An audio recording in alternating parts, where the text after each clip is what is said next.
At my dad's 62nd birthday party, my parents smiled and said, "We're giving the family business to your nephew, Mike." After 12 years of my hard work, I quit on the spot. Now that he's run it into the ground, they're begging me to save it. But when I said no, their jaws dropped because this story begins at my dad's 62nd birthday party, a night I thought would be a celebration, but ended up turning my life upside down. For context, I'd been working at my dad's company for 12 years, 12 years of dedication, long hours, and pouring my heart into building something I believed I'd one day inherit. It was a family business, after all, and as the loyal son, I assumed my efforts would be recognized. That party, though, changed everything. It was a big event. Friends, family, business associates all gathered together. My parents love a good celebration, and this one was no exception. The drinks were flowing, the food was delicious, and everyone seemed to be enjoying themselves. I was in a good mood, chatting with guests, feeling proud of the life I'd built. Then my dad stood up to make a toast. I figured it'd be the usual, some lighthearted jokes, a thank you to everyone, maybe a nod to his upcoming retirement. But what he said next hit me like a freight train. "I'm happy to say that after much thought and discussion, I'm ready to retire in a few months," he began, pausing for effect. "And I've decided to pass the torch of CEO to someone I think will take the company to new heights, my grandson, Mike." I froze. Grandson Mike. The kid's 22, just out of business school, with zero real-world experience. And yet, somehow, he was the one taking over the company I'd spent over a decade shaping. The room erupted in applause and congratulations, but to me, it felt like the walls were closing in. My heart pounded, my stomach churned. I couldn't believe what I'd just heard. I tried to keep a straight face, but inside, I was reeling. Don't get me wrong, Mike's a decent kid at family gatherings, easy to talk to over a holiday meal. But running a company? He didn't know the first thing about it. I could say that with confidence because I'd been the one holding it together for years, building relationships, managing teams, keeping the wheels turning. All Mike had was a shiny degree and my parents' misplaced faith. Me? I had 12 years of blood, sweat, and tears invested. Apparently, that didn't matter. After the toast, everyone went back to mingling, but I couldn't shake the shock. My wife noticed something was off and came over to check on me. I must have looked pale as a ghost because she asked, "What's wrong?" I just shook my head and said we'd talk later. I needed time to process this, figure out what I was going to do. Later that night, after the guests had gone and the house was quiet, I pulled my dad aside. I hoped he'd clarify things, maybe say it was just a symbolic gesture, that I'd still be involved in a big way. But no, he doubled down. "I believe Mike's the right choice," he said. "He's young, full of fresh ideas, and he's got a degree." A degree. That was his reasoning. Meanwhile, I'd been the one in the trenches, making the company what it was. Then he added, "You can still work with him, mentor him, show him the ropes." That was the final straw. Work under Mike? After everything I'd done? No way. I told him right then and there that I couldn't stay. It wasn't about the money or the title anymore. It was about respect. I'd earned that position, and being overlooked like that felt like a slap in the face. I resigned on the spot, packed up my office, and walked away. Leaving that place was one of the hardest things I've ever done. I'd spent years there, knew every corner, every triumph, every struggle. It wasn't just a job, it was part of me. Walking out felt like losing a piece of myself, but staying would have been worse. My wife was my rock through it all. She respected my decision, told me she was proud of me for standing up for myself. She saw how much it hurt, but she also knew I couldn't stay where I wasn't valued. That support kept me going, especially when my family turned against me. My mom kept calling, begging me to reconsider. My dad even showed up at my house unannounced one day, trying to talk me back into it. But every time, my answer was the same: no. The betrayal stung the most. My dad and I had been close, especially in the early days of the company. I'd given up my own career to help him build his dream, and now it felt like he'd discarded me for some vague notion that Mike was the future. It didn't add up. After I left, I didn't hear from Mike directly. I don't even know if he wanted the job or just went along with it because my parents pushed him. Either way, it didn't matter. The damage was done. The first few weeks after quitting were rough. I kept replaying that conversation with my dad, wondering if I could have handled it differently. But every time, I came to the same conclusion: I'd made the right call. Staying to watch Mike stumble through a role I'd earned would have eaten me alive. It wasn't just about pride, it was about self-respect. 6 months later, I was still piecing my life together, keeping my distance from my family and focusing on my next steps. Walking away had been tough, but it felt like the best choice. If they couldn't see my worth, I had no reason to stick around. I thought I'd wash my hands of the family business for good, didn't want to think about it, hear about it, or be reminded of it. But life doesn't let you off that easy, especially when family's involved. Despite my efforts, news about the company and Mike's disastrous leadership kept trickling in. At first, it was small stuff. A friend still working there texted me, "Dude, Mike just fired 3 senior employees because they didn't vibe with his vision." I laughed, not because it was funny, but because it was so predictable. Mike had no idea what he was doing. Those employees were veterans, people who'd been there since the beginning. Losing them was a massive blow, like cutting off a limb and expecting to keep going. Then I heard he was messing with our contracts, long-standing deals I'd spent years perfecting. Clients started walking away, frustrated and confused. My parents, though, kept defending him. He's just adjusting, my mom told a mutual friend. It's all part of the process. Sure, the process of running the company into the ground. The real blow came with the financial fraud. I don't know all the details, didn't care to dig into it. But from what I gathered, Mike tried to inflate our numbers to impress a big client. It was a rookie move, the kind of thing that screams, audit me. The fallout was torture. The company's reputation tanked, clients bailed, and lawsuits started piling up. Hearing about it was like watching a slow-motion disaster. Part of me felt vindicated. I'd warned them Mike wasn't ready, but it was also painful to see something I'd built crumble so fast. I didn't want to care, but I couldn't help it. That company had been my life for 12 years. Mike was never cut out for this. He'd grown up with everything handed to him, never had to work for much. He had this arrogance, like he could just figure it out as he went. That might fly in a classroom, but business doesn't care about your confidence. It punishes mistakes. And Mike was learning that the hard way. I wasn't the only one who saw it coming. Former coworkers started reaching out, people I hadn't talked to in months. Man, we miss you around here, one said. It's a mess without you. Another told me, the place feels like a sinking ship. I don't know how much longer I can stay. It was nice to hear, but it was bittersweet. These were people I'd worked with for years, people who'd trusted me. Hearing them struggle made me want to help, but I knew better than to get back in. I wasn't about to fix Mike's mess. That wasn't my responsibility anymore. What got me most was how my parents handled it. Instead of holding Mike accountable, they made excuses. He's under a lot of pressure, my mom said when someone asked about the fraud charges. He just needs time. Time. He'd nearly destroyed the company in less than 6 months. How much more did he need? My sister, Mike's mom, was his biggest cheerleader, acting like he was some misunderstood genius. I couldn't tell if she was delusional or just too stubborn to admit she'd been wrong. Either way, it drove me up the wall. She'd pushed for Mike to get the CEO role, convinced my parents it was a brilliant move, and now she was doubling down. I mostly stayed out of it, but one day I couldn't resist. I ran into an old family friend at the grocery store, and they said, "It must be exciting to see the next generation take over the business." I smiled and said, "Exciting isn't the word I'd use." They laughed, but I wasn't kidding. In a strange way, watching the company fall apart was validating. I wasn't overreacting when I quit. They'd made a colossal mistake, and now they were facing the consequences. Still, I didn't revel in it. I'd moved on, or at least I was trying to. I'd started brainstorming ideas for my own business, something I could build from scratch without anyone else calling the shots. My wife was all in, encouraging me to take the leap. It was terrifying but exciting. For the first time in years, I felt like I had control over my future. Meanwhile, my parents were scrambling. I heard through mutual acquaintances that they were trying to salvage what was left, restore trust with clients, contain the damage. Good luck with that. Once trust is gone in business, it's nearly impossible to get back. With lawsuits stacking up, they had bigger problems than I could imagine. As for Mike, I didn't know how he was holding up. I hadn't spoken to him since I left, and I didn't care to. Some said he was still pretending he had it under control. Others said he was falling apart. Either way, it wasn't my concern. By the time 6 months had passed, the company was a shell of what it once was.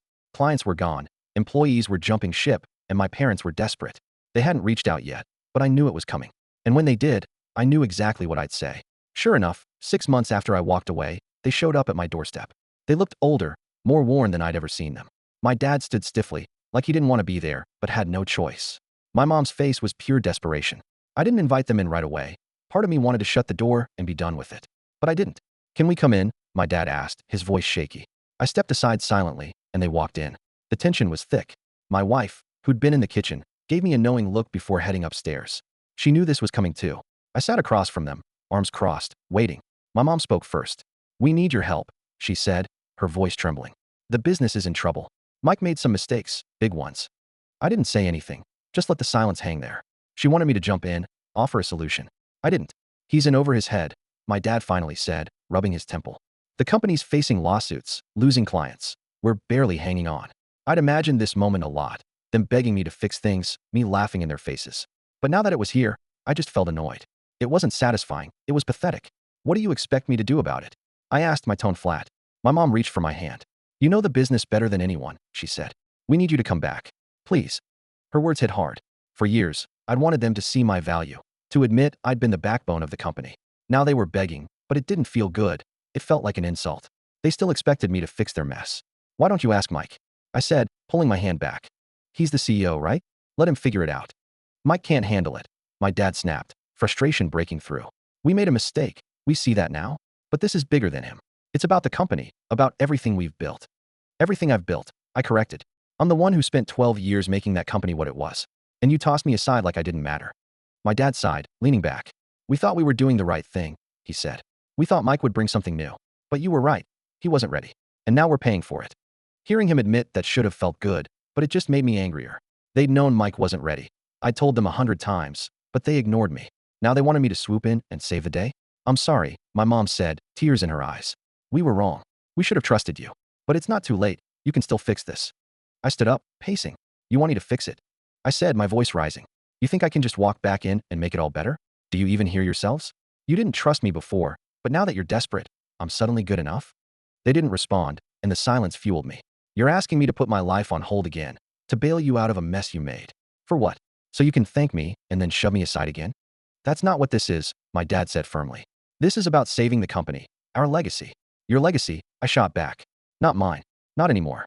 My mom started sobbing, burying her face in her hands. My dad just stared at the floor. For a moment, I felt guilty. They were my parents, after all. But then I remembered the humiliation, the nights I'd worked late while they praised Mike's grades. That anger outweighed their tears. I can't help you, I said, my voice steady. I won't. I've started working on my own plans, building something for myself. I'm not throwing that away to clean up your mess. My dad's face hardened. So that's it. You're just turning your back on your family? I laughed bitterly. You turned your back on me first. Don't try to guilt me into this. It won't work. They left soon after. My mom was still sniffling, my dad too drained to argue. As the door closed, I let out a shaky breath. My wife came downstairs and hugged me. You did the right thing, she said. You don't owe them anything. She was right, but it still hurt. Walking away from the company had been hard. Walking away from my parents felt harder. But I couldn't go back. Not now, not ever. That night, lying in bed, I thought about their plea. Part of me wanted to help. Not for them, but for myself, for the employees and clients who'd trusted me. But I knew it wasn't my burden anymore. They'd made their choice, and now they had to live with it. I fell asleep feeling more certain than ever. I was done looking back. It was time to move forward. After that confrontation, something shifted in me. I'd spent months stewing over the betrayal, the disappointment, the anger. But shutting that door, both literally and figuratively, gave me clarity. If I wasn't going back, I had to build something new. Starting from scratch is intimidating, even with experience. I didn't have a big office, a team, or even a solid plan at first. Just my skills, my knowledge, and a fire to prove I could do this. I decided to stick with real estate. It's what I knew best. But I didn't want to copy my dad's company. I wanted something different, something better. My parents had always treated the business like a machine, churning out deals, ignoring the people behind them. I wanted to build something personal, human. I reached out to old clients, people I'd worked with for years. I'm starting my own thing, I told them. Would you be interested? To my relief, most were eager. We were wondering when you'd get back in the game, one said. Mike's been a disaster. We've been waiting for someone we trust. That confidence boost kept me going. Next, I needed a team. I called up former coworkers who'd stuck around under Mike, but were fed up with the chaos. I'm putting something together, I said. It's small, but it's got potential. You in? The response was overwhelming. Many had already left my dad's company, tired of the mess. I've been waiting for this call, one said. Within weeks, I had a small, solid crew. We started in a shared workspace. No fancy setup, just enthusiasm and grit. It reminded me of the early days with my dad, except this time, it was my vision, my rules. Setting up was a whirlwind, registering the company, building a website, figuring out marketing. I barely slept, but it was thrilling. Every small win, a client signing on, a deal closing, felt huge. For the first time in years, I wasn't just working, I was creating. There were doubts, of course. Times I wondered if I was in over my head. The stress of juggling finances, logistics, and relationships was intense. But whenever I felt like quitting, I reminded myself why I was doing this. To prove I could, to build something that was mine. Balancing work and home was tough. My wife was supportive, but I knew it wasn't easy for her. She worked full-time while I poured everything into the business, often late into the night. You'll burn out if you keep this up, she warned one evening as I reviewed contracts. I know, I said, rubbing my eyes. But if I don't push now, it won't take off. She didn't push back, but her concern stuck with me. I promised myself I'd find balance, eventually. Weeks later, things started clicking. Our first deals closed smoothly, and clients loved the personal touch. This feels like the old days, one said, when things were simpler. I missed this. That was all the validation I needed. The business grew, slowly but steadily. Meanwhile, my dad's company kept spiraling. Clients were fleeing, lawsuits mounting. I felt a twinge of satisfaction. They'd ignored my warnings, but mostly pity for the employees and clients caught in the mess. What surprised me was how many of them came to me. I didn't seek them out, but word spread about my new venture. If you need staff, let me know, a former coworker said. I can't take it there anymore. A client emailed, we've always trusted you. Let's talk. They weren't just business contacts. They were people who valued me. It was a stark contrast to my family's dismissal. By the end of the second month, we'd outgrown our workspace and found a real office. Standing in that empty space, imagining what it could become, I couldn't stop smiling. This was mine. No one could take it away. As my business found its footing, my family didn't let go quietly. My dad sent emails wanting to work things out. I ignored them. My mom called more often, leaving voicemails. One hit hard. "I hope you're happy," she said, her voice shaking with anger. "You're tearing this family apart. How can you live with yourself?" I deleted it without replying. They'd made their mess. I wasn't the bad guy here. Then my sister got involved. Unlike my parents' guilt trips, she went straight for the throat. I got a lawyer's letter accusing me of stealing clients and employees, claiming I'd undermined their business and violated some family agreement. They demanded I shut down or face legal action. I laughed. It was absurd. I checked my old contract twice. There was no non-compete clause. They had no case. Still, it showed how desperate they were. I sent it to my lawyer. "Handle it," I said. "I don't have time for this nonsense." He assured me it was a bluff. A few days later, my parents showed up at my office unannounced. It was their first time seeing it, and they weren't impressed. My mom's disdain was obvious. My dad's face mixed anger and defeat.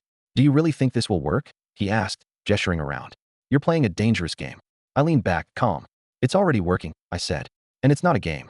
My mom snapped. "You're ruining everything. Do you know what you're doing to us?" I stood, keeping my cool. "What I'm doing is building something for myself, something you didn't think I could. If that bothers you, that's on you." They left soon after, realizing guilt wouldn't sway me. But their visit shook me, not because of their words, but because it confirmed they weren't just mad about the business. They were mad they'd lost control over me. For years, I'd been their reliable fix-it guy, sacrificing my life for their dream. Now that I was gone, they were lost. It wasn't about clients or money. It was about power, and they hated that I'd taken it back. My dad's company kept crumbling. Employees quit in waves, their reputation shredded. Mike was barely showing up. Someone saw him at a bar midday, looking rough. I didn't pity him. He'd been handed a chance he couldn't handle and blew it. The lawsuits dragged on, and their legal team struggled to keep up. It was only a matter of time before it all fell apart. I stayed focused on my business. We grew steadily, adding clients and staff. I hired a marketing firm, and inquiries flooded in. One night, reviewing financials, my wife brought me tea. "I don't think I've ever seen you this happy," she said. I smiled. "It feels good, building something for myself, not answering to anyone." She rested her head on my shoulder. "You deserve it." Her words lingered. I'd spent so long chasing my family's approval. Now, I didn't need it. Months later, I felt something new: contentment. My business wasn't perfect, but it was thriving. My wife talked about joining me full-time, and the idea of building this together felt right. My family lingered in the background, though. Word came that Mike had cracked. The lawsuits and client losses had gutted the company. My dad sold assets to stay afloat, but it wasn't enough. A former coworker said the office was a ghost town. Those left stayed out of desperation, not loyalty. Then an old client called. "Your parents sold the building," he said. "Thought you'd want to know." That hit me. That building was the company's heart, a symbol of what we'd built. Hearing it was gone felt odd, not sad, just final. "Thanks for telling me," I said. "But I'm not part of that anymore." "Figured," he replied. "Just wanted you to hear it from someone who's still in your corner." Weeks later, my dad emailed me an apology. I almost deleted it, but curiosity won. "I thought I was doing what was best," he wrote. "But my pride got in the way. I listened to your sister because I didn't want to admit I was wrong about Mike. You deserved that position, and I'm sorry I didn't see it." He reminisced about the early years, how I'd kept the company alive. "I know I can't fix this," he ended, "but I hope you'll forgive me someday." I closed it without replying. Forgiveness was tricky. I wasn't mad anymore, but I wasn't ready to let them back in. It felt like a pull to the past I'd fought to escape. My business kept growing. We moved to a bigger office, added staff. Some of my dad's loyal clients reached out, seeking stability. I hesitated but took them on. They trusted me, and I delivered. Mike, I heard, was back with my sister, the lawsuit settled but the damage done. She was bitter, blaming everyone but herself. My parents stopped defending her publicly. They were finally seeing her true colors. One day, looking out my office window at the skyline, I felt free. My family's expectations, their disappointment, it was gone. I wasn't building this to spite them or prove a point. I was doing it for me, my wife, the people who believed in me. That was enough. I don't know if I'll reconcile with them. Maybe someday we'll mend things, maybe not. Either way, I'm at peace. My future's mine, and that's all I need. Let them send letters, make threats. I'm not going back. Not now, not ever.